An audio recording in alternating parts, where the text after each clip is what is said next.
নমস্কার, হুগলি আজকেতে আপনাদের সকলকে স্বাগত। শুরু করছি আজকের বিশেষ বিশেষ খবর। এই অংশটির নিবেদনে কেপিএস মল, জেলার সর্ববৃহৎ শপিং মল কেপিএস মল হুগলি। হাওড়া বর্ধমান মেন লাইনে বিপর্যস্ত ট্রেন পরিষেবা, ভোগান্তির শিকার যাত্রীরা।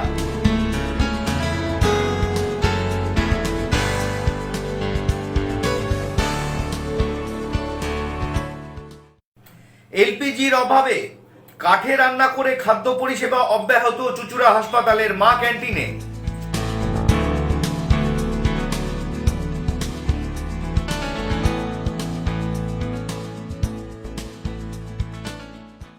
আসছি বিস্তারিত খবরে। বিদ্যুৎ বিভ্রাটের ফলে হাওড়া বর্ধমান মেন লাইনে হুগলি ও ব্যান্ডেল স্টেশনের মধ্যে বিপর্যস্ত হয় ট্রেন পরিষেবা। আপ এবং ডাউনে প্রায় 1.5 ঘন্টা বন্ধ থাকে ট্রেন, চরম ভোগান্তির শিকার হন যাত্রীরা। হাওড়া বর্ধমান মেন লাইনের হুগলি ও ব্যান্ডেল স্টেশনের মাঝামাঝি অংশে হঠাৎই বিদ্যুৎ সংযোগ বিচ্ছিন্ন হয়ে পড়ায় বিপর্যস্ত হয় ট্রেন পরিষেবা। রবিবার সকাল 9টা নাগাদ এই ঘটনা ঘটে। ফলে হাওড়া বর্ধমান মেন লাইনের আপ ও ডাউন সহ হাওড়া কাটোয়া শাখা, ব্যান্ডেল নৈহাটি শাখায় ট্রেন চলাচল সম্পূর্ণ বন্ধ হয়ে যায়। ফলে ভোগান্তিতে পড়েন বহু মানুষ। শুরুতে ঠিক কী কারণে পাওয়ার অফ তা খতিয়ে দেখতে শুরু করেন রেলের ইঞ্জিনিয়ারেরা। রেল সূত্রে খবর, এদিন ওভারহেড ইকুইপমেন্টে সমস্যা দেখা দেওয়াতেই এই বিপত্তি। এর জেরে বিভিন্ন প্ল্যাটফর্মে লোকাল ট্রেন সহ কয়েকটি দূরপাল্লার গাড়িও দাঁড়িয়ে পড়ে। হয়েছে, আমি ওখানে আসলাম, আমি আর একটা বন্ধু কাজের জন্য, তা একজন এসেছিল, আসার কথা, সেও ট্রেনে আটকে গেছে, বলছে ট্রেন চলছে না। আমি আসলাম, এসে আরেকজনের মুখে বললো যে পাওয়ার হাউস পুরো ট্রেন বন্ধ, পাওয়ার হাউস বন্ধ হয়ে গেছে, ঠিক আছে, ট্রেন চলাচল এখন বন্ধ থাকবে। এদিকে কাটোয়া বর্ধমান ব্যান্ডেল এদিকে কোথাও যাবে না, শুধু ব্যান্ডেলে দাঁড়িয়ে যাচ্ছে গাড়ি। আপ ডাউন দুটোই বন্ধ আছে আপাতত। হ্যাঁ, আমার এক বন্ধু এসছে, কাজে নেবো এখানে, ওই বন্ধুকে নিতে এসে ও আটকে গেছে ব্যান্ডেলে, হুগলিতে আর আসতে পারেনি। ব্যান্ডেল ও হুগলি স্টেশনের মাঝে দুটি ডাউনের ট্রেন দাঁড়িয়ে পড়ে। সেখান থেকে বহু মানুষ হেঁটে হেঁটে হুগলি স্টেশনের দিকে যাত্রা শুরু করেন। ট্রেনে মনে হয় ইয়ে গেছে, ট্রান্সফর্মার গেছে। আমি দমদম যাবো। তো এখন কিভাবে যাবেন? এই হুগলি থেকে ঘাট পার হয়ে নৈহাটি। আপনি কোন ট্রেনে ছিলেন? আমি হাওড়া, কাটোয়া হাওড়া। ও গাড়িটা কোথায় দাঁড়ালো? ওই সামনেই হুগলির মাঝে। ও ব্যান্ডেল থেকে ছাড়ার পরে গাড়ি দাঁড়িয়েছে? হ্যাঁ। কোনো দিকেই আপ ডাউন সব বন্ধ? সব বন্ধ। প্রায় 1.5 ঘন্টা পর তারে বিদ্যুৎ সংযোগ হয়, ট্রেন চলাচল ধীরে ধীরে স্বাভাবিক হয়ে ওঠে। ব্যুরো রিপোর্ট, হুগলি আজকে।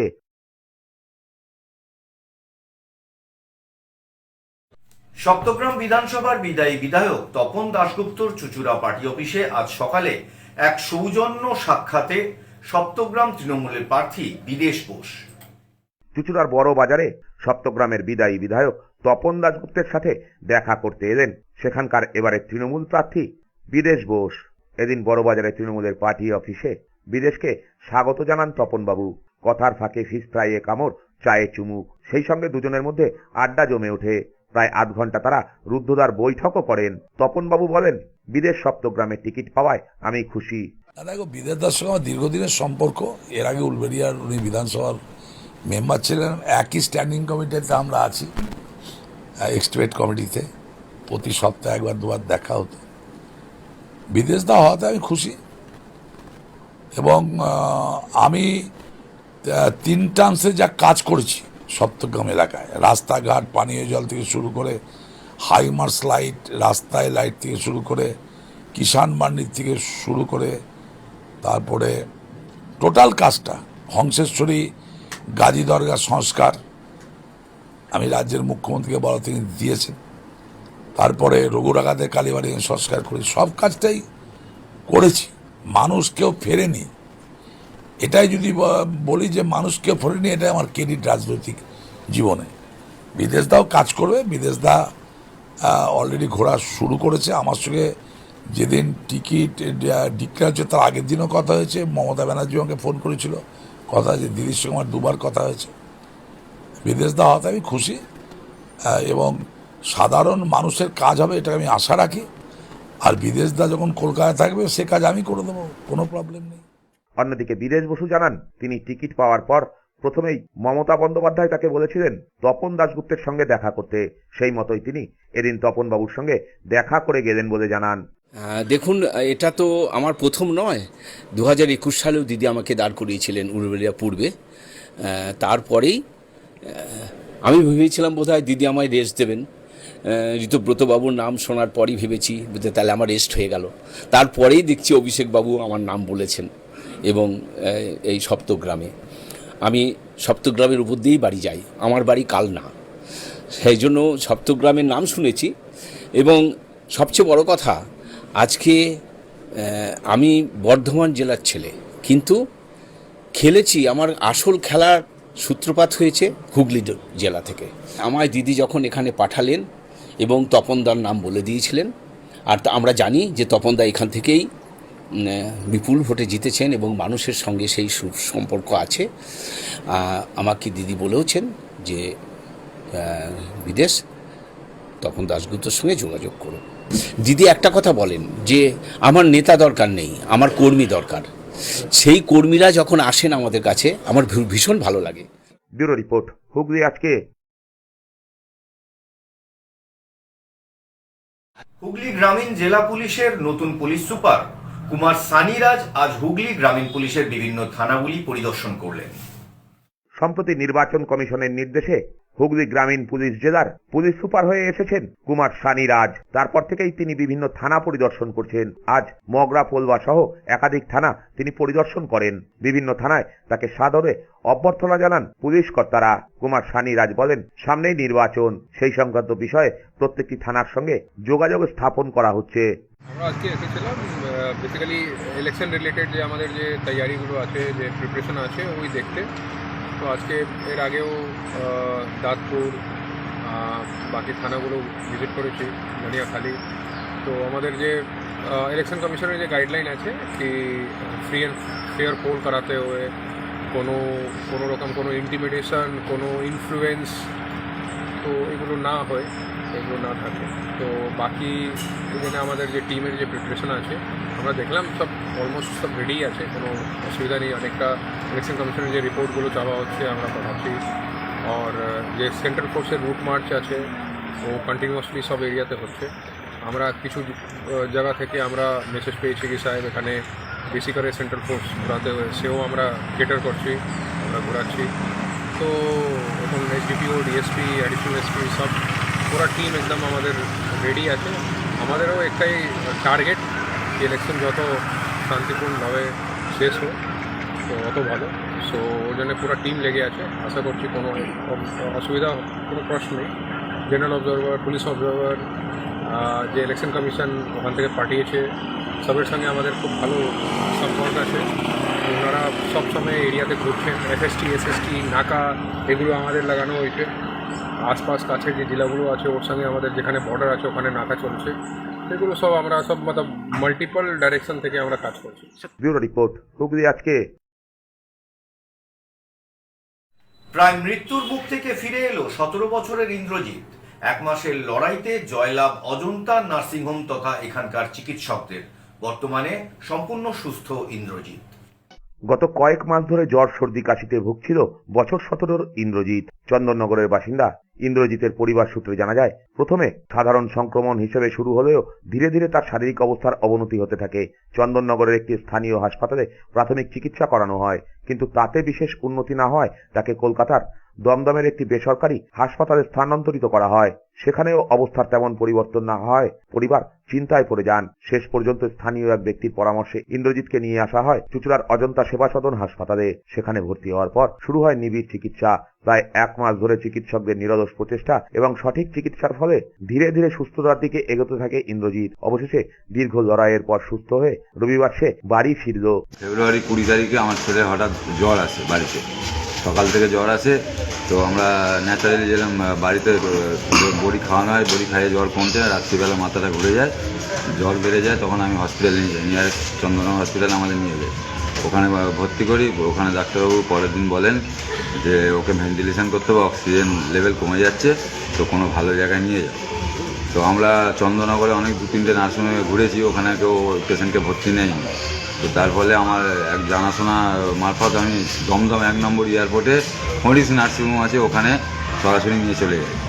নিয়ে গিয়ে ওখানে অ্যাডমিট করি 21 তারিখ রাত্রি 11টার সময় অ্যাডমিট করি। করার পরে ওনারে ওখানে মুখে অক্সিজেন, তখন 29 অক্সিজেন এখানে রিপোর্ট নিয়ে যায়, তখন ওখানে মাস্ক দিয়ে রেখে দেয়। দুদিন পরে রাত্রিবেলা আমাদের ডেকে ভেন্টিলেশন করায় তারপরের দিন অবস্থা খুব খারাপ, চিকিৎসা কোনো হয়নি। তারপরের দিন সকালে আমাদের বলছে 98% উনি আর নেই, 2% বেঁচে আছে। তো ওই অবস্থায় আমাদের মন মেজাজ খুব খারাপ, আমরা কান্নাকাটিতে ভেঙে পড়েছি। তখন আমাদেরই এক দাদা যোগাযোগ আমাদের ওখানে অনেক জায়গায় ঘুরে করেছে, অনেক বড় বড় নার্সিংহোমে গেছি, নেয়নি কলকাতায়, অন্য জায়গায়। তারপরে আমি উল্টো দিকে রিটার্ন নিয়ে এসে অজন্তায় নিয়ে এসে আগের মাসের 24 তারিখে আমি এখানে অ্যাডমিট করি। সেই থেকে দীর্ঘ 1 মাস এখানে ট্রিটমেন্টে ছিল, আস্তে আস্তে এখন অনেক সুস্থ করে আজকে আমরা বাড়ি নিয়ে যাচ্ছি। নার্সিংহোম কর্তৃপক্ষ জানান, 1 মাসের চিকিৎসার পর সম্পূর্ণ সুস্থ অবস্থায় ইন্দ্রজিৎকে তার পরিবারের হাতে তুলে দিতে পেরে গর্বিত মনে হচ্ছে। এই জয় আমি বলবো এটা আমাদের বিদ্যুৎদার জয়। বিদ্যুৎদাই অজান্তায় নিয়ে এসেছিল একটা 17 বছরের বাচ্চা, কলকাতার একটি নামজাদা হসপিটালে গিয়ে ভর্তি হয়। এর অনেক বড় ইতিহাস, চন্দ্রনগর থেকে যায় কলকাতা। ভুল চিকিৎসা, একদম সোজা কথা বলছি, ভুল চিকিৎসায় 100% না 1000% গাফিলতি। পেশেন্টটাকে উইদাউট ভেন্টিলেশনে 2 দিন ফেলে রাখা হয়েছিল, কোনো ভেন্টিলেট না করে। প্রথম অবস্থায় যদি পেশেন্টটাকে ডে 1 মানে যখনই গেছে কলকাতাতে সেই তারিখে যদি ভেন্টিলেট করে দিত, পেশেন্টটা আজকে এতটা ক্ষতি হতো না। আজকে আমাদের 1 মাসের লড়াই, আমার বলার বেশি পরিভাষা নেই। আজকে তাকে যুদ্ধে জয় করে আমরা বাড়ি ফেরাচ্ছি। এই জয় আমার অজান্তার জয় নয়, এই জয় আমার অজান্তার সমস্ত স্টাফেদের জয়, ডক্টরদের জয়, সবার জয়। আমি তার থেকে মনে করি এই বিদ্যুৎদা আমার কাছে এই বাচ্চাটাকে নিয়ে এসেছিল। এই বাচ্চাটার যদি ভবিষ্যতের যদি আরেকটা বাবা কেউ হয়ে থাকে, এই বিদ্যুৎদা হচ্ছে আরেকটা বাবা এখানে নিয়ে এসেছিল। এ বিষয়ে অজন্তা সেবা সদন নার্সিংহোমের চিকিৎসক ডাক্তার অভিষেক শর্মা বলেন, রোগীকে সুস্থ করে তার মায়ের হাতে তুলে দিতে পেরে আমরা সত্যিই আনন্দিত। তারপর থেকে প্রায় আমাদের এখানে মোটামুটি 1 মাস পেশেন্টটাকে আমরা নানাবিধ অ্যান্টিবায়োটিক দিয়ে 3 দিন থেকে ফিজিওথেরাপি শুরু হয়েছে। এই সমস্ত কিছু চলার পরে আজকের দিনে দাঁড়িয়ে পেশেন্টটাকে আজকে আমরা আনন্দের সঙ্গে বাড়ি ছাড়তে পারছি। অক্সিজেন মিনিমাম লাগছে, 2 লিটার পার মিনিটে লাগছে, অক্সিজেন ক্যানোলাতেই চলছে। ফিজিওথেরাপি দিয়ে প্যারালিসিসটা কিছুটা রিজলভ হয়েছে, কিছুটা রয়েছে, আস্তে আস্তে আশা করি সেটাও ঠিক হয়ে যাবে। নার্সিংহোমের কর্মীরাও খুশি। ব্যুরো রিপোর্ট, হুগলি আজকে।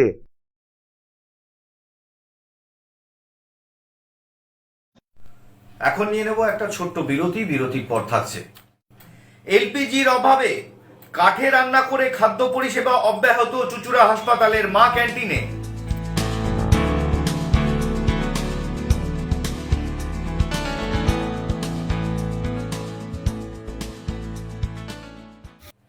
বিরতির পর ফিরে আসছি আর অন্যান্য অনেক খবর নিয়ে। হুগলি আজকের সঙ্গে থাকুন।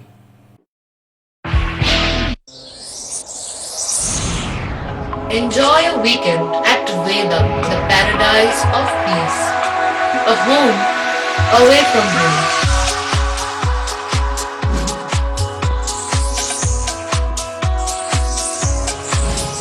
See yourself resonating with the nature. Vedam welcomes you to create your best memories. When it comes to comfortable and value for money accommodation, nobody matches Poth Shati. Poth Shati is one of the rarest property of its kind in the map of West Bengal, which is the one-stop destination for your road trips in Hooghly district. You can enjoy every bit of historical essence of Bandel Church, Imambara, Bhongsheshwari Mandir, Sharat Chandra's birthplace, Vande Mataram Bhavan, French colony of Chandanagar. All are just half an hour distance by car. Comfortable stay at comfortable price with nice food. Walk on best green lawns, make your yogas and enjoy jacuzzi and colorful fountains. Poth Shati, your ultimate destination for weekend leisure. Marriage, conference, shooting and get together all are in one roof. Yes, think about Poth Shati, Hooghly.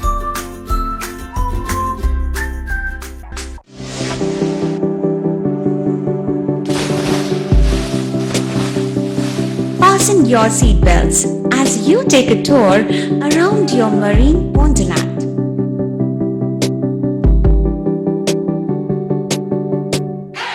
Spend a day at Aqua Marina and enjoy an array of water slides that give you butterflies in your tummy.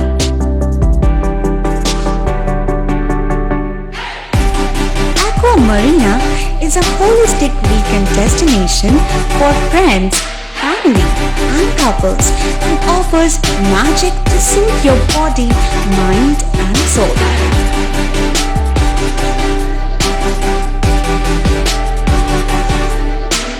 Aqua Marina, your customized magician. Welcome aboard and see the magic unfold. Adhikari tour and travels, এখানে সব ধরনের customise package করা হয় এবং group tour করা হয়। Hotel booking, প্লেনের ticket booking, ট্রেনের টিকিট বুকিং, বাসের টিকিট বুকিং, সমস্ত রকম পরিষেবা উপলব্ধ রয়েছে। ঠিকানা বাবুগঞ্জ, বিপত্তারিণী অ্যাপার্টমেন্ট, চুচুড়া, হুগলি। যোগাযোগ 6289316054 এবং 8202473080। আমাদের মেল আইডি j.odhikaricafe@gmail.com। মা তারার কৃপা ধন্য মাতৃ সাধক জ্যোতিষ শাস্ত্রী, বাস্তুবিদ, রত্ন বিশারদ্রী অশোক শাস্ত্রী এবার আপনার শহরে। বিদ্যায় বাধা, মাদকাসক্ত, কর্মে বা ব্যবসায় বাধা, প্রেমে বা বিবাহের জটিলতা, বিচ্ছেদ, বশীকরণ, বাস্তুদোষ, শত্রু দমন, সকল সমস্যার নিশ্চিত সমাধান। Date of birth, time, place of birth দ্বারা সম্পূর্ণ বিজ্ঞানসম্মত ভাবে যে কোনো সমস্যার নিশ্চিত সমাধান। কোন সমস্যাই নয় যদি থাকে শ্রী অশোক শাস্ত্রী। সপ্তস্বর সঙ্গীত শিক্ষা কেন্দ্র। এখানে যত্ন সহকারে উচ্চাঙ্গ সঙ্গীত, রবীন্দ্রসঙ্গীত, নজরুল গীতি ও আধুনিক গান শেখানো হয়। ঠিকানা 2 নম্বর কাপাসডাঙ্গা, হুগলি। যোগাযোগ 7439323603। হুগলির চকবাজারে অবস্থিত the Hooghly cooperative credit bank লিমিটেডে হোম লোন মাত্র 7.70% থেকে শুরু। ব্যবসার লোন 9.20% থেকে শুরু। গোল্ড লোন 7.6% থেকে শুরু। Processing charge 1.25%। বিশেষ দ্রষ্টব্য, টেকওভার লোনে কোনো প্রসেসিং চার্জ নেই। অন্যান্য ক্ষেত্রে 5,000 টাকা। হুগলির চকবাজারে অবস্থিত the Hooghly cooperative credit bank limited এবার থেকে এটিএম পরিষেবা নিয়ে হাজির। দেশের যে কোনো ব্যাংকের ডেবিট কার্ড এই এটিএম এ গ্রহণযোগ্য। আমাদের প্রধান শাখা হুগলির চকবাজারে। ফোন নাম্বার 033-2680-2399, 2680-7208 এবং 2680-6046। চুচুড়া শহরের প্রসিদ্ধ ফিজিওথেরাপিস্ট ডক্টর প্রদীপ রায়ের কাছ থেকে হাতে নাতে ফিজিওথেরাপি শেখার সুবর্ণ সুযোগ। গত 10 বছরের ও বেশি সময় ধরে 1000 জনেরও বেশি পেশেন্টকে সম্পূর্ণ সুস্থ করে তুলেছেন ডক্টর প্রদীপ রায় এবং তার কিউর এন্ড কেয়ার ফিজিওথেরাপি সেন্টার। এবার সেখানেই লাইভ প্র্যাকটিস সহ রিয়েল পেশেন্টকে ফিজিওথেরাপি করিয়ে হাতে নাতে শেখার সুযোগ। সঙ্গে আরও থাকছে অত্যাধুনিক যন্ত্র ব্যবহার এবং ডিজিটাল ক্লাসরুমের সুব্যবস্থা। বিরতির পর ফিরে এলাম খবরে। মধ্যপ্রাচ্যে যুদ্ধের আবহাওয়াতে পাওয়া যাচ্ছে না বাণিজ্যিক এলপিজি সিলিন্ডার, কিন্তু ক্যান্টিনে খাদ্য পরিষেবা অব্যাহত রাখতে ক্যান্টিন তথা হাসপাতাল বিল্ডিং থেকে দূরে কাঠের উনুনে রান্না করে ক্যান্টিনে খাদ্য পরিষেবা অব্যাহত রাখছে চুচুড়া সদর হাসপাতালের মা ক্যান্টিন। মধ্যপ্রাচ্যে যুদ্ধের আজ আমাদের দেশেও বেশ কয়েকদিন ধরেই এদিক সেদিক করে চালানোর পর অবশেষে গ্যাসে রান্না করা বন্ধ করতে হলো চুচুড়ার ইমামবাড়া সদর হাসপাতালের সরকারি মা ক্যান্টিনে।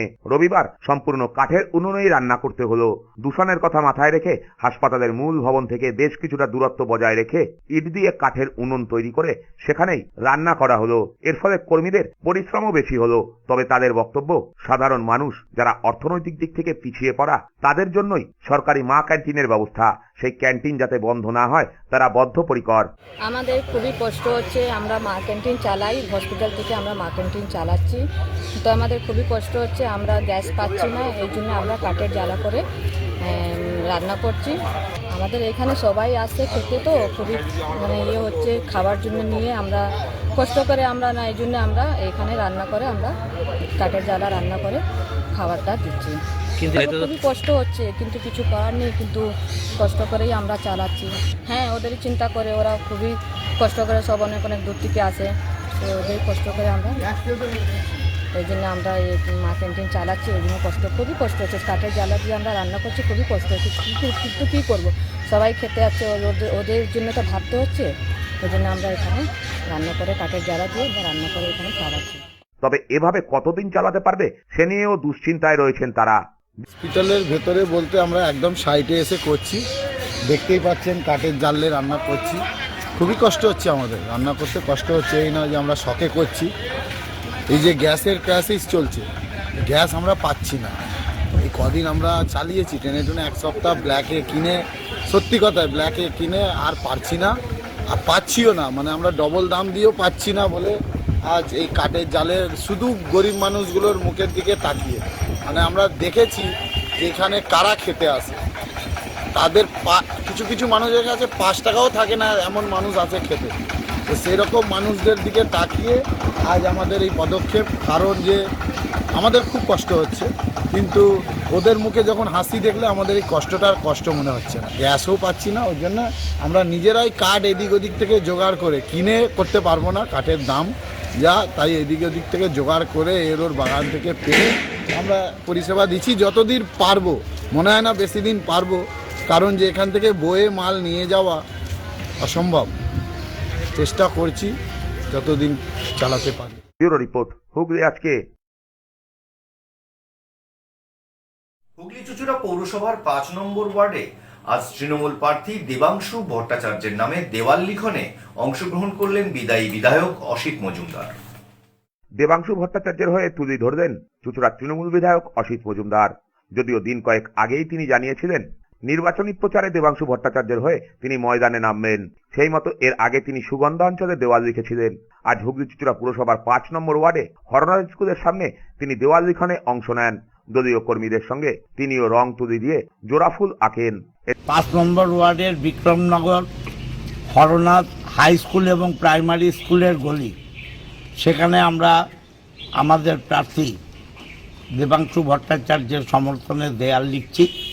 এখানে আমাদের ওয়ার্ডের সমস্ত নেতৃত্ব, মহিলা, যুব, আমাদের মাদার, ভুটান সহ এলাকার সমস্ত নেতৃত্ব রয়েছে। আমরা মানুষের কাছে আশীর্বাদ চাই যেন চতুর্থবারের জন্য বাংলার মুখ্যমন্ত্রী মমতা বন্দ্যোপাধ্যায় আবার শপথ নিয়ে বাংলার পরিচালনার ভার গ্রহণ করতে পারেন। না অনেক দেয়াল লেখা চলছে, অনেক দেয়াল লেখা চলছে, পুরো শহর ভরে গেছে। কোথাও যদি না হয়ে থাকে সেটা আমরা কর্মীদের বলছি ইমিডিয়েট চালু করার জন্য। এদিন ওই ওয়ার্ডের তৃণমূল কর্মীরা অসিত মজুমদারের সঙ্গে উপস্থিত ছিলেন। ব্যুরো রিপোর্ট, হুগলি আজকে। কোদালিয়া 2 নম্বর গ্রাম পঞ্চায়েত এলাকায় এক রক্তদান শিবিরে উপস্থিত হলেন তৃণমূল প্রার্থী দেবাংশু ভট্টাচার্য। এখানে বিজেপিকে কটাক্ষ করে ঋণ হিসাবে ভোট চাইলেন তিনি।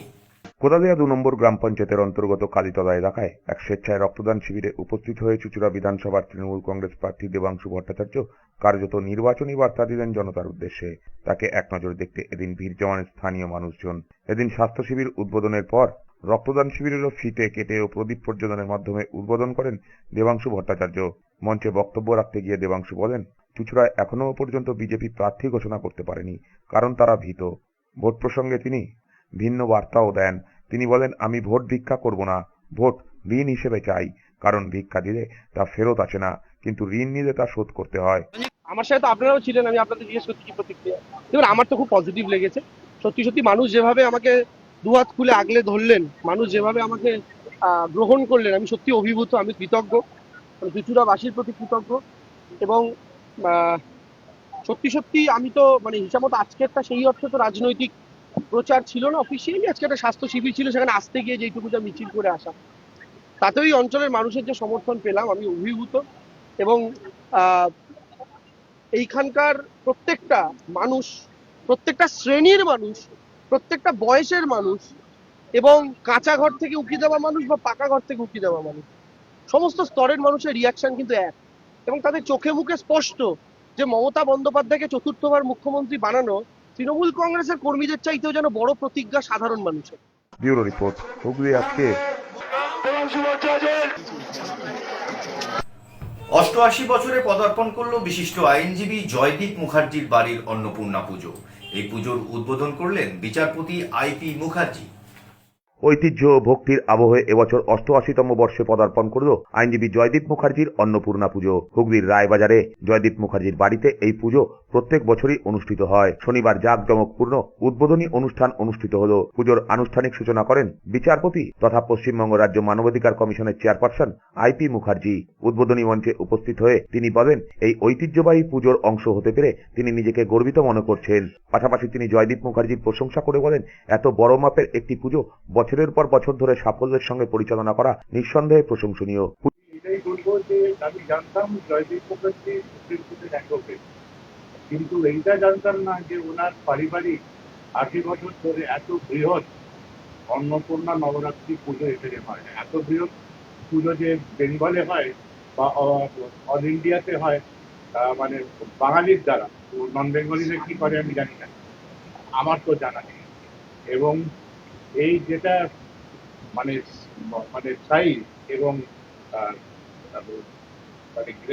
মানে পুজোর যেটা বহর, মানে সেটা একটা দুর্গাপুজো মানে মানে মানে বড় মানে দুর্গাপুজোর তো যেটা আমাদের পুজোর সময় হয় তার চেয়ে কোনো অংশে কম না, এবং তাহলে বা তার চেয়ে বেশি।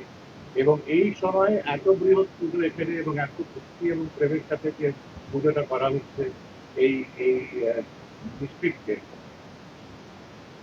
এটা খুব গর্বের বিষয়। এবং আমাদের সবাই এখানে পুজো করে খুব পূর্ণ অর্জন করার জায়গা। এবং আমি বলবো যে উনি এটাকে এইভাবে প্রচার করুন যে পুরো বেঙ্গল থেকে এখানে লোক আসুন, পুজো করে দেবীর আশীর্বাদ নিয়ে যান। পুজো উদ্যোক্তা হিসেবে আইনজীবী জয়দীপ মুখার্জি সকল সাধারণ মানুষকে তার বাড়িতে আমন্ত্রণ জানান। 88 বছরের অন্নপূর্ণা পুজো আজকে মহা তৃতীয়া নবরাত্রিতে আপনারা জানেন যে আমার এই পুজোতে সারা ভারতবর্ষ থেকে বহু মানুষ আসেন, বিভিন্ন দেশ থেকে রাষ্ট্রদূতরাও আসেন এই পুজো দেখতে। তো অষ্টমীর দিন 26শে মার্চ মহান মেন পুজো, অষ্টমী মহাপুজো, প্রায় 20,000 মানুষ প্রসাদ নেন। আজকে আমাদের এই অনুষ্ঠানে মায়ের প্রতিমার আনুষ্ঠানিক পুজোর উদ্বোধন করলেন অত্যন্ত শ্রদ্ধেয় আমার মাননীয় বিচারপতি এবং বর্তমান পশ্চিমবঙ্গ রাজ্য মানবাধিকার কমিশনের চেয়ারপারসন বিচারপতি আইপি মুখোপাধ্যায় মহাশয়, যিনি কোয়ালিটি অফ জাজমেন্ট তিনি হাইকোর্ট এবং ন্যায়ালয়তে দিয়েছেন মানুষের জন্য, মানুষের জাজ। তো সেই তাকে আমরা পেয়েছি, তিনি এসেছেন, তিনি মায়ের প্রতিমার আনুষ্ঠানিক উদ্বোধন করলেন এবং আমাদের সবাইকে তিনি শুভেচ্ছা জানিয়েছেন। ব্যুরো রিপোর্ট, হুগলি আজকে। আসছি আবহাওয়ার খবরে। আজ হুগলি জেলার সর্বোচ্চ তাপমাত্রা ছিল 29 ডিগ্রি সেলসিয়াস, সর্বনিম্ন তাপমাত্রা ছিল 20 ডিগ্রি সেলসিয়াস। বাতাসে আপেক্ষিক আর্দ্রতার সর্বোচ্চ পরিমাণ ছিল 65%, বৃষ্টিপাত হয়েছে বিক্ষিপ্ত। শেষ করার আগে দেখে নেব আজকের খবরের বিশেষ বিশেষ অংশ আরো একবার। হাওড়া বর্ধমান মেন লাইনে বিপর্যস্ত ট্রেন পরিষেবা, ভোগান্তির শিকার যাত্রীরা।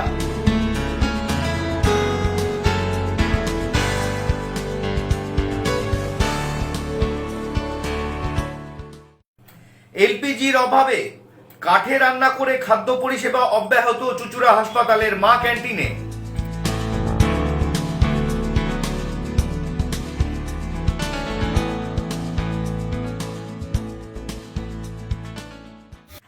এখনকার মতো খবর এই পর্যন্তই। প্রত্যেকদিন রাত 8টায় সিটি কেবল নেটওয়ার্কের 319 নম্বর চ্যানেলে, এছাড়া ফেসবুক এবং ইউটিউবে যে কোনো সময় দেখতে ভুলবেন না হুগলি আজকে।